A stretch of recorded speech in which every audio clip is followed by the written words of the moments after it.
बघा जे पुढील उदाहरण आहे ते आपण पुढील प्रमाणे सोडवूया। तर इथे सेल आपल्याला माहितीच आहे, सेल लागलेले असतात। तर इथे देखील काय लागलेला आहे, घड्यांचा जो सेल आहे तो लागलेला आहे।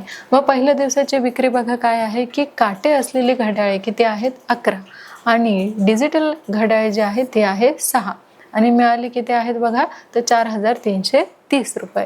आणि इथे दुसऱ्या दिवसाची जी विक्री आहे काटे असलेली घड्याळे किती आहेत तर 22 आहेत आणि डिजिटल घड्याळे आहेत 5। मग मिळालेली जी रक्कम आहे ती आहे 7330 रुपये। तर प्रत्येक विकलेल्या प्रत्येक प्रकारच्या घड्याळाच्या ज्या किमती आहेत ते आपल्याला काढायचे आहे। म्हणून काटे असलेल्या घड्याळाची किंमत आपण काय मानलेली आहे तर x मानलेली आहे। तर बघा ही काटे असलेली काय आहे घड्याळ आहे। मग एका डिजिटल घड्याळाची किंमत बरोबर आपण काय मानणार आहोत तर y मानणार आहोत। तर पहिल्या अटीनुसार 11x अधिक 6y बरोबर किती 4330 हे समीकरण 1 आपण घेतलेलं आहे। त्यानंतर 22x अधिक 5y बरोबर किती तर 7330 हे आहे आपलं समीकरण 2। मग समीकरण 1 आणि समीकरण 2 ने आपल्याला काय करायचं आहे तर समीकरण 1 ला आपल्याला 2 ने गुणून घ्यायचं आहे। म्हणून 22x अधिक 12y बरोबर किती आहे तर 8660 हे आहे समीकरण 3। मग समीकरण 2 मधून समीकरण 3 आपल्याला वजा करायचं आहे। म्हणून 22x अधिक 5y बरोबर किती तर 7330 आणि 22x अधिक 12y बरोबर किती 8660। त्यांची वजाबाकी आपण केलेली आहे। 7y बरोबर वजा 1330। तर आपल्याला इथे y बरोबर 190 मिळालेले आहे। मग y बरोबर 190 ही किंमत समीकरण 1 मध्ये आपण ठेवूयात। मग 11x अधिक 6y बरोबर 4330 आणि 11x अधिक 6 190 बरोबर किती 4330 हे आपल्याला मिळालेले आहे किंमत। मग 11x अधिक 1140 अधिक किती 4330 11x बरोबर किती 3190। मग x बरोबर किती आलेला आहे तर 290 आलेलं आहे। मग काटे असलेल्या घड्याळाची जी किंमत आहे ती किती आहे तर ती आहे 290 रुपये व एका डिजिटल घड्याळाची किंमत किती आहे तर 190 रुपये। अशा ज्या किमती आहेत त्या आपण काढलेल्या आहेत। आणि आता आपलं जे पुढचं उदाहरण आहे ते देखील आपण इथे घेणार आहोत। तर बघा आपले जे पुढचं तिसरं उदाहरण आहे ते आपण इथे घेतलेलं आहे की इथे काय आहे की एक नाव 6 तासात प्रवाहाच्या विरुद्ध दिशेने 16 किलोमीटर व प्रवाहाच्या दिशेने 24 किलोमीटर जाते। हे काय आहे एक पाणी आहे आणि त्यात असलेल्या काय आहेत या होड्या आहेत, नाव आहेत। तर इथे आपल्याला सांगितलेलं आहे तीच नाव 13 तासात प्रवाहाच्या विरुद्ध दिशेने 36 किलोमीटर प्रवाहाच्या दिशेने 48 किलोमीटर जाते। मग आपल्याला सांगायचं आहे की नावाच्या संथ पाण्यातील वेग व प्रवाहाचा वेग किती आहे हे आपल्याला सांगायचं आहे। म्हणून बघा नावेच्या संथ पाण्यातील वेग बरोबर किती x हे आपण मानू कारण आपल्याला ती माहितीच नाहीये। म्हणून तास व प्रवाहाचा वेग आपल्याला काय मानायचा आहे y किलोमीटर तास हा आपल्याला मानायचा आहे। म्हणून नावेच्या प्रवाहाच्या दिशेने वेग बरोबर किती x अधिक y किलोमीटर म्हणजे प्रति तास आणि नावेच्या प्रवाहाच्या विरुद्ध दिशेने वेग बरोबर किती तर x वजा y म्हणजेच किलोमीटर प्रति तास। मग अंतर बरोबर वेग गुणिले वेळ आणि वेळ बरोबर अंतरछेद वेग। नावेला प्रवाहाच्या विरुद्ध दिशेने 16 किलोमीटर जाण्यास लागणारा जो वेळ आहे तो आहे 16/x वजा y तास। मग नावेला प्रवाहाच्या दिशेने 24 किलोमीटर जाण्यास लागणारा जो वेळ आहे तो आहे 24/x अधिक y तास। मग आपल्याला समीकरण जे 1 आहे ते आपल्याला पहिल्या अटीनुसार घेतलेलं आहे की 16/x वजा y अधिक 24/x अधिक y बरोबर 6 हे आहे आपलं समीकरण 1। मग दुसऱ्या अटीनुसार आपण घेतलेलं आहे की 36/x वजा y अधिक 48/x अधिक y बरोबर किती 13 हे आहे आपलं समीकरण 2। मग समीकरण 1 व 2 मध्ये आपल्याला काय करायचं आहे 1/x वजा y बरोबर m मानायचं आहे आणि x/x अधिक y बरोबर n ह्या किमती ठेवायच्या आहेत। म्हणून 16m अधिक 24n बरोबर किती 6 समीकरण 3 आणि 36m अधिक 48n बरोबर 13 समीकरण चौथं. मग समीकरण 4 व 3 व 4 हे सोडवायचं आहे. म्हणून आपण ते सोडवलेलं आहे बघा. m बरोबर किती तर 1/4 आणि n बरोबर किती तर 1/12. म्हणून m व n किमती पुन्हा आपण समीकरणामध्ये ठेवून घेतलेल्या आहेत. तर x वजा y बरोबर किती 4, समीकरण 5. x अधिक y बरोबर 12 हे आहे समीकरण 6. मग समीकरण 5 व समीकरण 6 सोडवले असता आपल्याला काय मिळालेलं आहे बघा. तर x बरोबर 8 आणि y बरोबर 4 या किमती आपल्याला मिळालेल्या आहेत. म्हणजे नावेच्या संथ पाण्यातील वेग किती आहे तर 8 किलोमीटर प्रति तास आणि प्रवाहाचा वेग किती आहे 4 किलोमीटर प्रति तास. हा आपण काढून घेतलेला आहे. आता पुढचं जे आपलं उदाहरण आहे ते देखील आपण इथे काढून घेणार आहोत. तर बघा, चौथं जे आपलं एक्झाम्पल आहे ते आहे काही रक्कम काही मुलांना सारखे वाटले. जर 10 मुले जास्त असतील तर प्रत्येकास 2 रुपये कमी मिळाले असते आणि जर 15 मुले कमी असती तर प्रत्येकी 6 रुपये जास्त मिळाले असते. तर एकूण रक्कम किती होती, ती रक्कम किती मुलांना वाटली, त्याची जी उकल आहे ते आपण इथे करून घेतलेली आहे की मुलांची संख्या आपण x मानू व प्रत्येकाला मिळालेली रक्कम y रुपये मानू. म्हणून एकूण xy रुपये आपण काय केलेले आहे वाटलेले आहे. मग पहिल्या अटीनुसार x अधिक 10 y वजा 2 बरोबर किती आलेले आहे xy. मग xy वजा 2x अधिक 10y वजा 20 बरोबर किती तर xy. म्हणून वजा 2x अधिक 10y बरोबर किती तर 20. म्हणून वजा x अधिक 5y बरोबर किती आलेले आहे 10, समीकरण 1. मग दुसऱ्या अटीनुसार आपण घेतलेलं आहे की x वजा 15 कंसामध्ये y अधिक 6 बरोबर किती xy. म्हणून xy अधिक 6x वजा 15y वजा 90 बरोबर किती तर xy हे घेतलेलं आहे.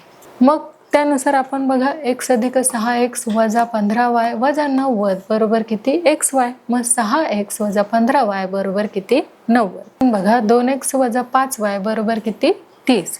मग समीकरण आलेलं आहे 2. मग समीकरण 1 मध्ये आपल्याला काय करायचं आहे समीकरण 2 जे आहे ते मिळवायचं आहे. म्हणून आपण इथे घेतलेलं आहे वजा x अधिक 5y बरोबर किती 10 अधिक 2x वजा 5y बरोबर किती 30. त्याची बेरीज जी आहे ते आपण केलेली आहे. x बरोबर 40 हे आलेली आहे. मग x बरोबर 40 ही किंमत समीकरण 1 मध्ये आपल्याला ठेवून घ्यायची आहे. तर वजा x अधिक 5y बरोबर किती 10 आणि वजा 40 अधिक 5y बरोबर किती आलेले आहे 10. मग 5y बरोबर 50 आणि 5 1 5 5 10 50. मग y बरोबर किती आलेला आहे 10 आलेला आहे. म्हणजेच एकूण रक्कम xy बरोबर किती 40 गुणिले 10. तर 40 10 किती 400. मग एकूण रक्कम जी आहे ती मिळालेली आहे आपल्याला 400 रुपये. मग 40 मुलांना 400 रुपये सारखे वाटण्यात आले. किती 40 मुलांना 400 रुपये जे आहे ते सारखे वाटण्यात आले.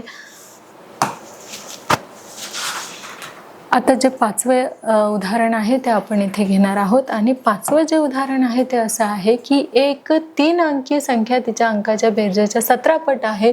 त्या संख्येत 198 मिळवल्यास तेच अंक उलट्या क्रमाने असलेली संख्या मिळते. तसेच एकक व शतक स्थानच्या अंकाची बेरीज ही मधल्या अंकापेक्षा 1ने कमी आहे. तर ती 3 अंकी संख्या जी आहे ती आपल्याला शोधायची आहे. त्याची जी उकल आहे ते आपण पुढील प्रमाणे काढून घेतलेले आहे. तर बघा, जी 3 अंकी संख्या आहे ती आपल्याला अशा प्रकारे काढायची आहे.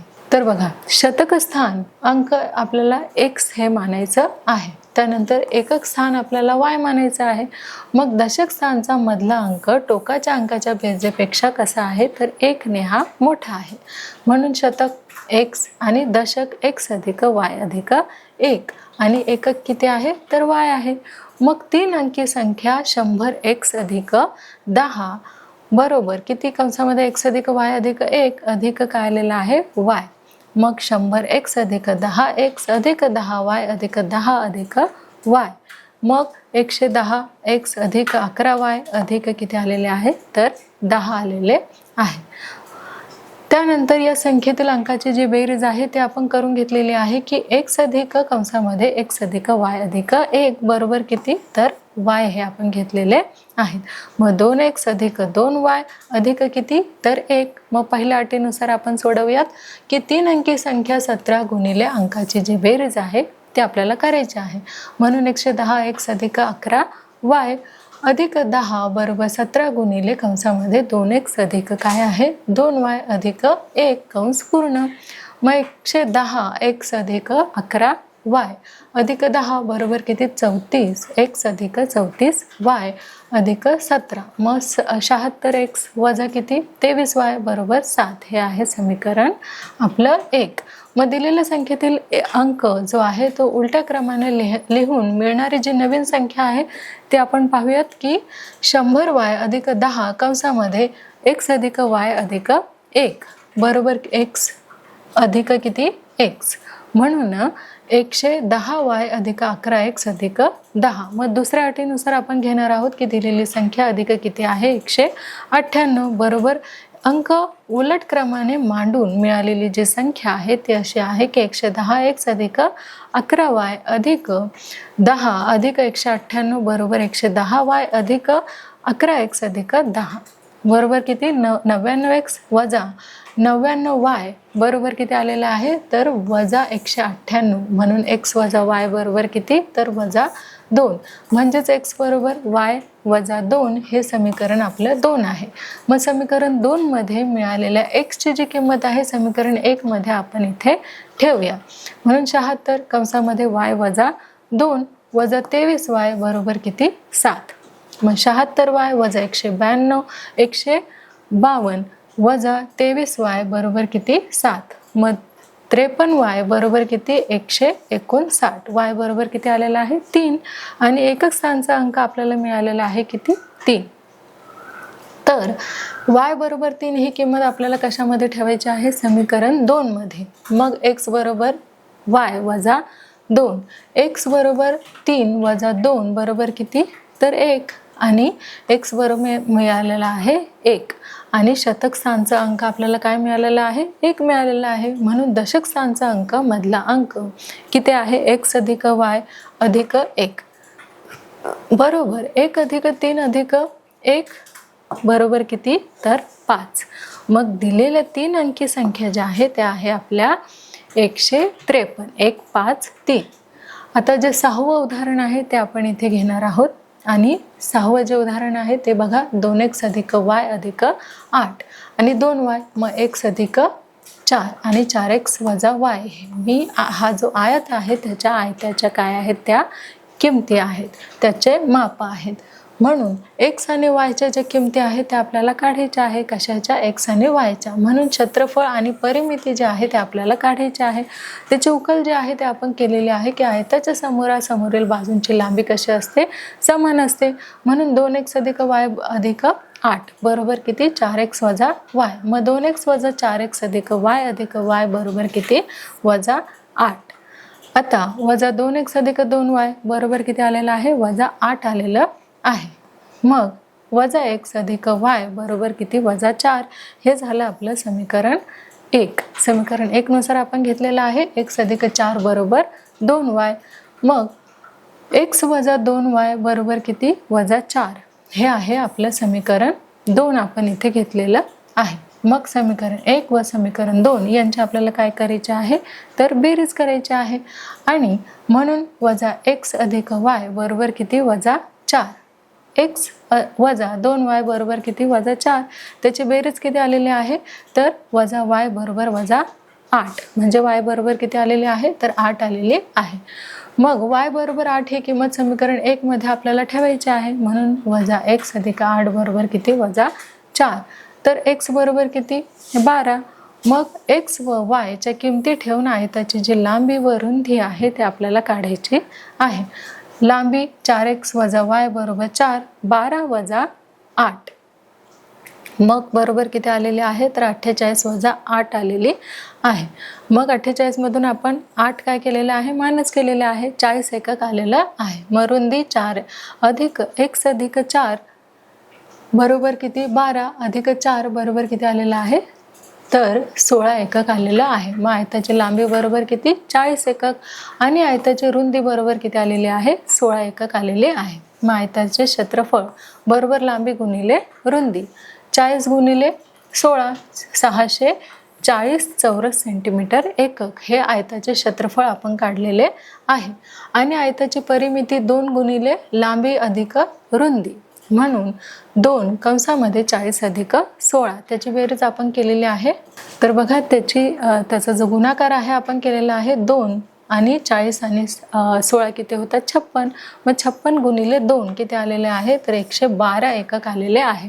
मग आयताचे क्षेत्रफळ आपण काढलेले आहे किती आलेले आहे 640 चौरस सेंटीमीटर एकक आणि आयताची परिमिती किती आलेली आहे तर 112 एकक आलेली आहे. आता पुढचं जे उदाहरण आहे ते आपण इथे घेणार आहोत. तर बघा पुढचं जे उदाहरण आहे ते असं आहे की वडिलांच्या वयामध्ये मुलाच्या वयाचे दुप्पट मिळवल्यास बेरीज 70 येते आणि मुलाच्या वयामध्ये वडिलांच्या वयाचे दुप्पट मिळवल्यास बेरीज 95 येते. तर दोघांचे वय जे आहे ते आपल्याला काढायला सांगितलेली आहे. म्हणून बघा आपण त्यांची जी वय आहे ती इथे काढून घेतलेली आहे. तर बघा वडिलांचे जे वय आहे ते x आपण मानलेले आहे आणि मुलाचे y हे वय मानलेले आहे. पहिल्या अटीनुसार x अधिक 2y बरोबर किती 70 हे समीकरण 1 आहे. दुसऱ्या अटीनुसार 2x अधिक y बरोबर 95 हे समीकरण आपल्याला दुसरं मिळालेलं आहे. मग समीकरण 1 ला आपल्याला काय करायचं आहे 2 ने गुणायचं आहे म्हणून 2x अधिक 4y बरोबर किती 140 हे समीकरण 3 आपल्याला मिळालेलं आहे. मग समीकरण 3 मधून समीकरण 2 आपल्याला काय करायचं आहे मायनस करायचं आहे वजा करायचं आहे म्हणून 2x अधिक 4y बरोबर किती तर 140. मग वजा 2x अधिक y बरोबर किती मिळालेले आहे 95. मग आपण याचे काय केलेले आहे तर बेरीज केलेली आहे म्हणून 3y बरोबर 45. तर y बरोबर किती आलेले आहे तर 15 वर्ष. मग y बरोबर 15 ही किंमत समीकरण 1 मध्ये आपल्याला ठेवायची आहे म्हणून x अधिक 2 कंसामध्ये 15 बरोबर किती 70. x बरोबर किती आलेले आहे 40. मग वडिलांचे जे वय आहे ते 40 वर्ष व मुलाचे जे वय आहे ते किती आलेलं आहे 15 वर्ष आलेलं आहे. तर पहा मुलांनो अशा प्रकारे आपलं जे प्रकरण आहे 2 चालातील रेषीय समीकरणे या पाठामध्ये आपण काय शिकलेलो आहोत तर 2 चालातील रेषीय समीकरणे सोडवण्याच्या ज्या पद्धती आहेत त्या आपण आलेख पद्धती क्रेमरची पद्धती तसेच 2 चालातील रेषीय समीकरणांचे रूपांतर करण्याची पद्धती ही समीकरणे तसेच एक सामायिक समीकरणांचे उपाययोजन त्यांचा अभ्यास देखील आपण काय केलेला आहे तर या पाठामध्ये आपण त्यांचा अभ्यास केलेला आहे. तर अशा प्रकारे आपलं जे प्रकरण आहे ते आपला अभ्यास करून झालेला आहे. कुठलं तर 2 चलातील रेषीय समीकरण हे जे प्रकरण आहे ते आपण अभ्यासलेलं आहे. आता आपण त्याचा सराव खेळ परीक्षा आणि प्रश्न उत्तरे याच्या आधारे देखील काय करणार आहोत तर हा जो पाठ आहे 2 चलातील रेषीय समीकरणे तो अधिक चांगल्या पद्धतीने समजून घेणार आहोत.